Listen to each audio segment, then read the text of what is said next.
Nei prossimi mesi tutta la struttura di gestione del programma è concentrata su 3 grandi filoni di attività.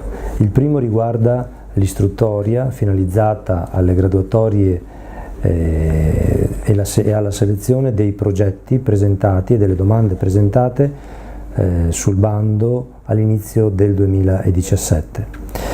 Il secondo filone di attività riguarda la predisposizione di una modifica importante che dovremo effettuare al programma all'inizio del 2018 per perfezionare l'applicazione della misura 2 in materia di consulenza alle aziende agricole, nonché per una rimodulazione finanziaria della spesa programmata tra le diverse misure in base al tiraggio e alle economie realizzate. Da ultima, ma non meno importante attività, la predisposizione dei nuovi bandi che devono essere promulgati secondo il calendario, secondo il piano approvato dalla Giunta regionale nell'ultimo trimestre del 2017.